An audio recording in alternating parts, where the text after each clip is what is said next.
que ainda não tinham entrado na classe, eu vou aqui gravar o finalzinho daquela aula, para que as pessoas, para que todo mundo não seja, todo mundo participe da aula e alguns não sejam prejudicados, tá?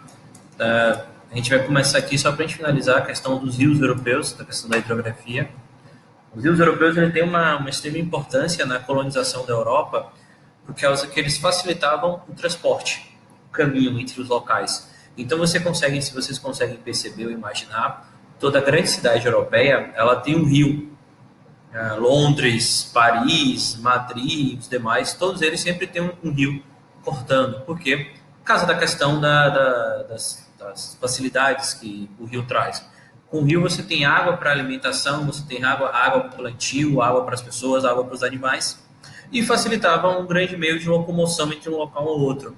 Isso perpetua-se até hoje nos rios europeus, e aí só para vocês terem uma noção dos principais rios, né, de cada região. Isso se perpetua até hoje nos rios europeus como uma forma de transporte tanto de pessoas quanto de mercadorias entre uma cidade ou outra, tá? Por exemplo, aí você tem um grande rio importante, o rio Po, na Itália, corta o norte da Itália. E esse norte da Itália é de extrema importância porque é a parte industrial da Itália, tá claro? As indústrias necessitam de água. O rio Volga, você percebe que ele tem uma importância grande. Ele corta 3 países, né? Ele corta a Holanda, a Suíça e a Alemanha, fazendo a conexão desses 3 países, ou seja, já facilitando as relações econômicas, inclusive até o próprio turismo. Algumas cidades como Áustria, em Viena, na Áustria, por exemplo, se tem um rio cortando dentro da cidade, né? Futuramente, a gente, em sala de aula, eu passei para vocês aquele vídeo de Roterdã, do posto de Roterdã na Holanda. A Holanda, como são os Países Baixos, o que acontece? Boa parte do transporte de Amsterdã é feito através dos fluviais. A questão, por exemplo, da agricultura, do plantio ao redor. Vocês conseguem perceber as cidades, todas elas em volta, em torno do rio. Já é um costume, tá? Desde a antiguidade, os europeus serem assim. E isso está uma fase interessante que fica entre a Holanda e a Alemanha, que é justamente uma ponte em que você tem uma ponte de rios, né? Geralmente você tem uma ponte para traçar carros, uma ponte para passar trem, uma ponte para passar pessoas. E esse aí, por incrível que pareça, você tem uma ponte para transporte de mercadorias, ou seja, uma ponte de rio. Parece ser uma coisa de outro mundo, mas isso é entre a Holanda e a Alemanha, tá? Aí só para vocês terem uma noção do mesmo local. E nós temos os climas europeus, que são basicamente o semiárido, o temperado, o mediterrâneo, o frio e polar. O que vale salientar na Europa, por exemplo, aqui que você está vendo a corrente do Atlântico Norte, ela é vermelha porque ela é uma quente, ela atua na Europa principalmente durante o inverno, fazendo com que a Europa ela não seja tão fria durante esse período. Por quê? Se vocês olham o mapa europeu, abaixo da Europa você tem a África, bem especificadamente o deserto do Saara, e ao norte você tem um clima polar, certo? Você tem o Ártico. Qual é o problema? Durante o verão, o calor do Saara sobe para a Europa, tornando a Europa extremamente quente e abafada.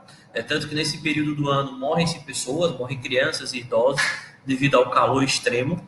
E durante o inverno, o frio polar desce. Ou seja, durante o verão é muito quente e durante o inverno é muito frio. É claro que isso vai de regiões para regiões, né? É claro que o frio é maior nas regiões mais próximas do polo, e é claro que as regiões mais quentes são as mais próximas do deserto do Saara, tá? Algumas características, o clima mediterrâneo ele tem um pouco a característica do nosso clima tropical. Talvez uma grande diferença é que o clima mediterrâneo ele é um pouco mais seco do que o clima tropical. Por exemplo, aqui no clima tropical nós temos a temperatura média de 26, 27 graus. Lá você tem uma temperatura média de 30 graus. Você tem, por exemplo, aqui, as nossas chuvas é em torno de 1.600 a 1.800 milímetros, lá entre 500 a 1.000 milímetros. Ou seja, chegamos a chover até 3 vezes mais do que o clima mediterrâneo. O clima polar talvez seja um dos mais fáceis das pessoas entenderem as características. Aquela questão do frio extremo. Tanto que um amigo meu que mora na Escócia, ele brinca que quando dá 14 graus na Escócia, a galera acha que é verão, coloca a camiseta e sai na rua, tá? Se bater 14 graus em Salvador, é decretado o apocalipse. As pessoas morrem aqui em Salvador, compram casacos, cachecols e outras coisas.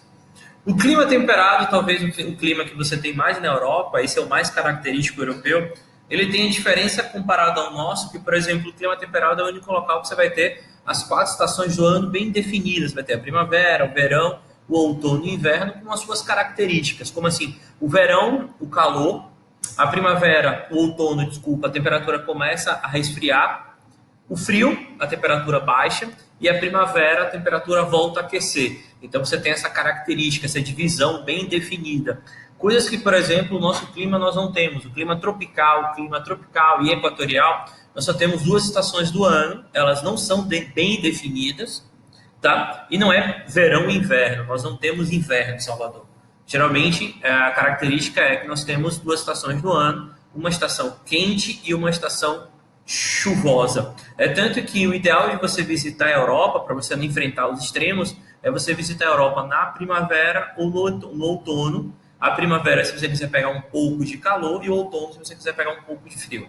Se você vai nos extremos, aí fica complicado. É claro que quando você olha no mapa, o clima temperado que é essa parte do meio. É tanto que a gente brinca que se você for na Finlândia, se você for na Islândia, por exemplo, lá você vai encontrar o clima polar, você vai encontrar frio praticamente o ano inteiro, tá?